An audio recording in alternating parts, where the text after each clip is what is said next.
Well. Hello there, everybody. This is Zangorwarrior here. Another day, another gaming presentation. This time, I'm reacting to another PlayStation State of Play. I didn't react to the Ghost of Tsushima State of Play because I thought it wouldn't be much interesting to talk about, but apparently I was wrong. They showed off a lot of stuff in that Ghost of Tsushima State of Play that I kind of missed doing a reaction on. So I learned my lesson that time. That's why I'm doing a State of Play on The Last of Us Part 2.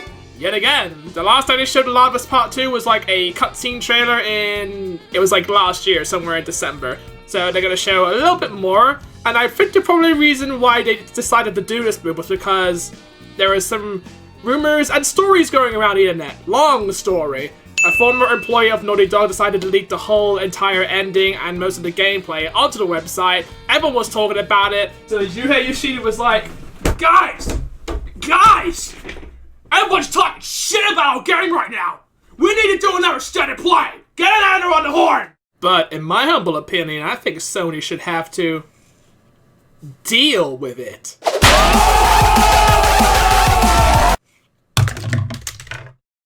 And you know how wary I am about spoilers. Because there can be fake spoilers, which are just spoilers disguised as actual spoilers. Or does they post spoilers that look like out of context spoilers, but it's actually spoilers for just something else? I mean, spoilers in general are just a pain in the ass to deal with, because that means I have to avoid the internet for a couple of days while I'm really deep into a big game, like, let's say, the Final Fantasy VII Remake. I know what the story is like, but the new stuff they added in, I don't want to necessarily be spoiled on. This is going to be the same thing for The Last of Us Part 2, because the story is very crucial in that game. So, in my better judgment, I decided to avoid all spoilers, and still keeping myself very cautious about buying The Last of Us Part 2, because the way Sony and Naughty Dog are handling this right now, the development studio that I grew up ever since Crash Bandicoot, I'm kind of a bit cautious on, because the way they're reacting to the whole blowback that they had from the internet, I don't know, it might not be making them sound like they're in the good light after all. So much so, they decided to disable comments on their YouTube video. Very suspicious, Sony. But if this presentation can actually satiate my hunger for a new exclusive for the PS4 platform, then I might actually go for it, despite what other people have to say about it regarding the ending and how characters are being killed off. I don't know how many characters are being killed off, that's why I tend to avoid certain spoilers. So, the presentation is almost about to start. Let's see what PlayStation have in store for us. To do this smart, we'd be leaving Jackson vulnerable. Hey there, Tommy. Good to see you back in the limelight again. Got some new characters introduced this time. Depends if I'm actually going to like those characters or not, compared to like the first one. And if you played like a lot of Telltale games of Walking Dead, you know exactly where I come from when it comes to liking characters and disliking some. We could have killed you. Maybe you should have. Oh, bit of build up from the ending of The Last of Us Part 1. So today we're trying something different. Something we've never done before. Show off gameplay. I know, novel concept, right? Does anyone remember that time when PlayStation put an entire theater together just to show off The Last of Us Part 2, and then they moved other people to another theater just to showcase other parts of the game? That was money well spent, Sony. The story spans multiple seasons and climates, from the snow-capped mountains of Jackson to the lush Pacific Northwest. Because in the first game they explored around seasons. This one is just like different places based around seasons. Ellie is not only able to climb and jump over gaps, but she can use ropes to scale vertical terrain or swing over obstacles, allowing you to discover new areas, resources, and side narratives. Well, if that's the case, I can't wait to backtrack to get some collectibles. Whether it's to get the jump on enemies or bypass them entirely. Yeah, this is the part of the game that I'm actually looking forward to, just how you get around certain infected and people. As Ellie uncovers the path to finding those who have wronged her. I won't stop coming for those who wronged me! Sorry. Bit of gangplank was in me for a second. Where two warring factions find themselves in an ongoing conflict for territory and resources. So about those two warring factions, do you think there's gonna be online multiplayer? Naughty Dog's gonna have to get back to you on that one.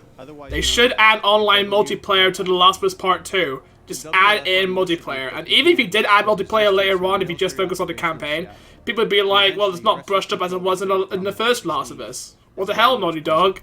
Every human is in danger of falling victim to the infected.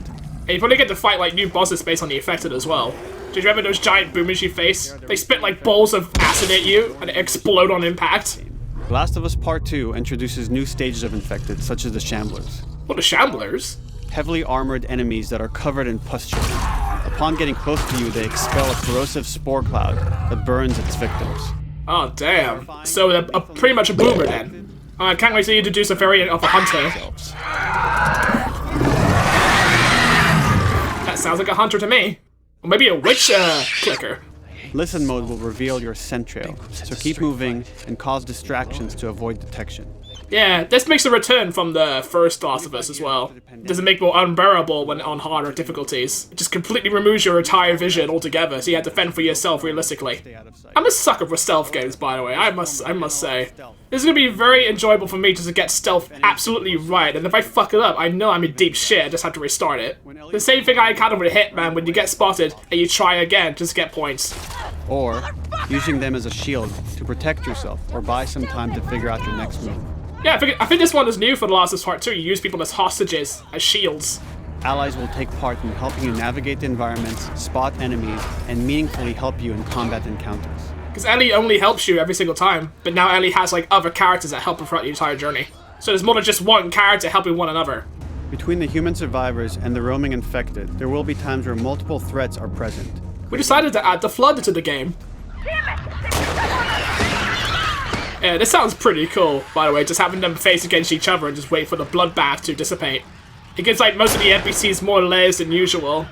As you play, you'll be able to invest in a broad collection of crafting items. Well, you got a different crafting system and upgrading system. But you have to upgrade the ability here to hold your breath. Surprised that he doesn't even know how to hold her own breath. Like proximity mines, explosive arrows, pistol suppressors, and more. Does your pistol suppressor break in this game? I hope not. That's gonna be really annoying. You had to keep finding parts just to keep crafting different fucking pistol suppressors every single time you're stuck. But I'm pretty sure the item places will be convenient. We can't wait for you to experience it all for yourself on June 19th. And then by the time this game will probably get reviewed by people who have seen the spoilers stuff. Alright, so this is the part where they showed like some never before seen extended gameplay, which I'm actually looking pretty excited for to see what they showcased off of Ellie's journey and the mechanic she has. Because I remember in the first Last of Us Part 1, Ellie cannot swim, so Joel has to find platforms for her to climb on and then navigate her across the water. But here, because she's older now, she has more experience and therefore knows how to swim. So I do like the continuity that Naughty Dog's presented in their games. So thumbs up for me on that one. Oh, you can also go underwater as well. This Ellie girl is like a regular Lara Croft. I'm surprised there's no indication of how much oxygen she has underwater. I wonder how long you can actually stay underwater in this game until she gives up breath. Although I'm not really sure you can actually shoot bows and arrows while you're swimming around in water. There we are. Stealth kill this mofo. Don't make a fucking sound. Hands up. Is she playing on a PlayStation Vita? Oh my god, Sony! I mean, even though you don't look after the brand anymore, you're still gonna put people who have PlayStation Vitas in the fucking game. Well, you know what this means? They're definitely gonna make it another handheld. What game is she actually playing on there? Uncharted game? Golden Abyss? Because that's what I can actually remember playing on a PlayStation Vita. Come on, look at the PlayStation Vita. Come on. Do it for me, Neil. Come on. But the music actually sounds a bit like 8-bit retro stuff, so maybe she's playing Zeo Drifter?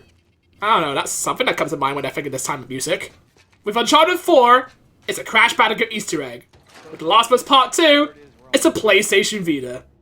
Okay, first off, how the hell do you get a PlayStation Vita in a post-apocalyptic world that runs very, very well and is perfectly in condition as opposed to everything that is overgrown around the environment?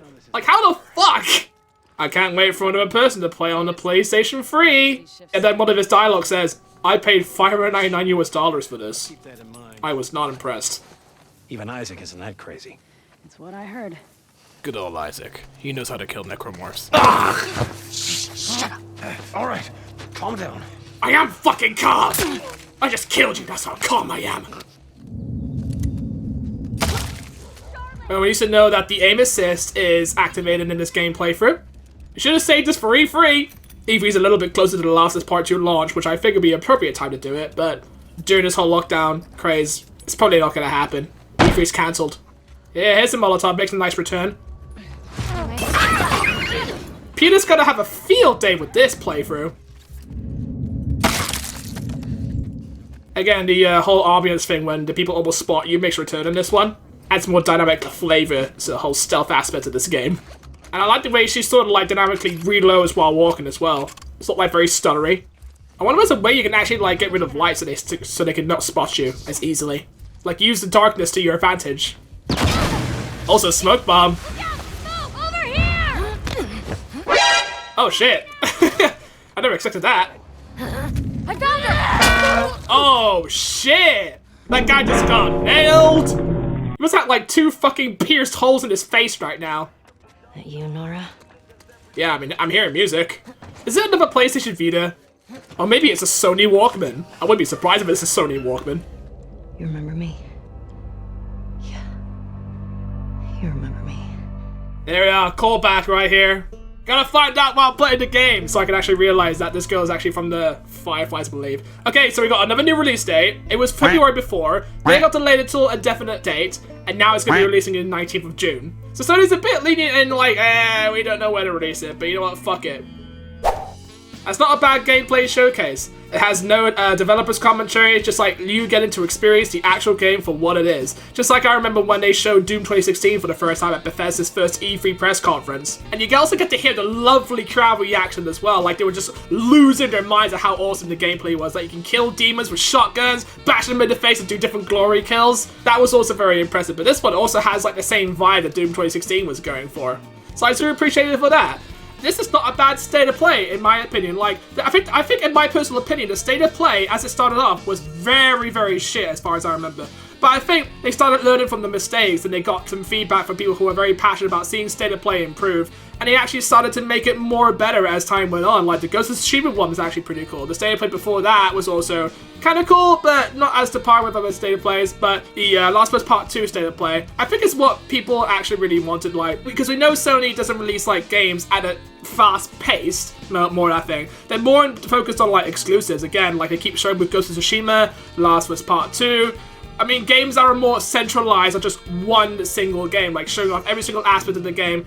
So yeah, the whole craze about The Last of Us Part 2 has been kind of rough, because again, people do actually experience the spoilers before everyone else did, like before the game actually came out, so you could say it sort of broke embargo like a month early, let's say. I'm still optimistic in aspects that I'm going to like buy the game when it eventually comes out on June the 19th. So again, that's a big plus for me there.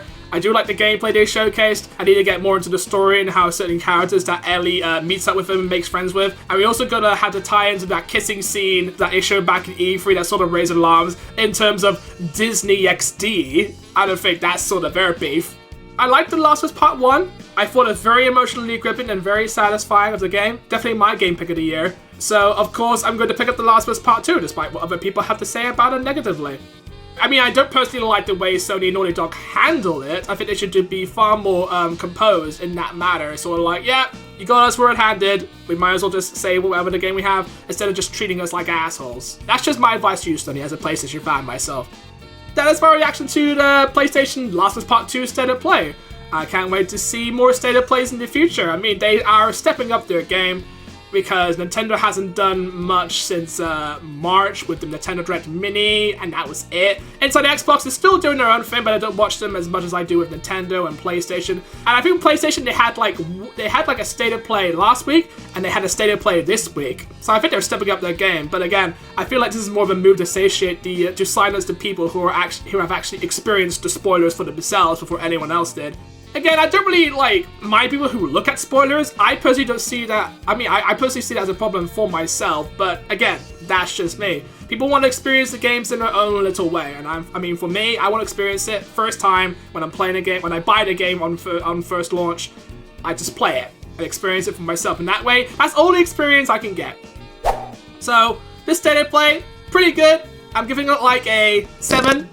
I would say it's 7. And I'll see you all guys in the next reaction video. Nintendo, you better get your shit together. Give us more games. I'm not asking for much, Nintendo. I just want some more Atlas RPGs, okay? Sincerely, Zangorwarrior. Take care, guys.